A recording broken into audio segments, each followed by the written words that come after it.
familia, my family, how's it going? This is Daniel. I'm back at it with some Thursday thoughts. This is the time we get to reflect on Sunday service and carry those thoughts forward to the rest of our week. This past Sunday we had an incredible sermon. Jeff and Josh Lesman came through, dynamic duo, fantastic father and son. They did an amazing job preaching on Father's Day. And they challenged us, they encouraged us, and they inspired us. Because what they did, they spoke about Noah and his sons. And they spoke about the day and age that they were living in as the ark was being built, and what might have happened before, what might have happened after. If you didn't get a chance to watch or hear that sermon, please check the link in the description. You want to go check that out. Because they did a great job. I appreciate it. How they encouraged us to use our imagination as we thought through what that would have looked like. As we imagined what it would have been like to build that ark. And even picturing Noah's little boys running around the ark, helping him.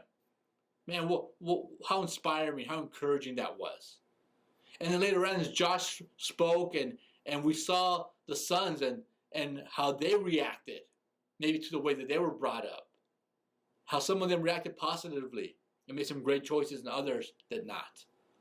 So I really appreciated the way they made the scriptures come alive and the way the Spirit used them to speak to me and I know to all of us. My thoughts today are regarding truth.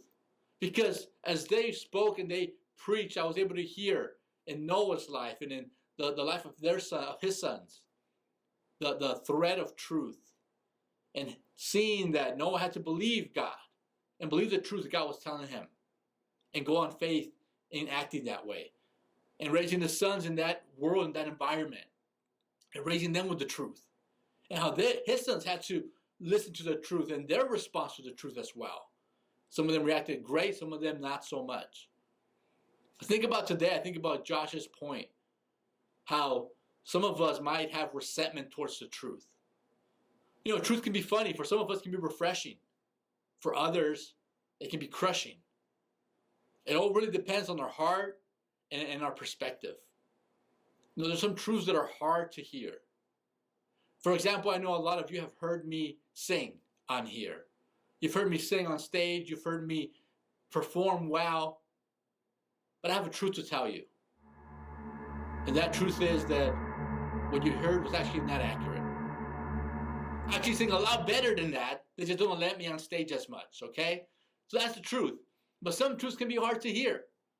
But some truths, we want to shy away from. We don't want to accept, and they can actually build bitter roots in us. And some of that can be something that God is asking us to do.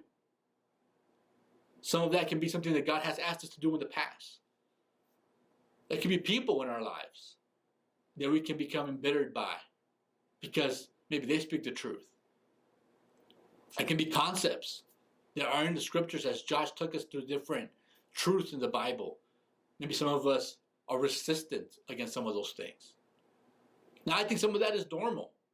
If we all were okay with those truths all the time, we will be just like Jesus, which is the goal. But we don't always have that heart, do we?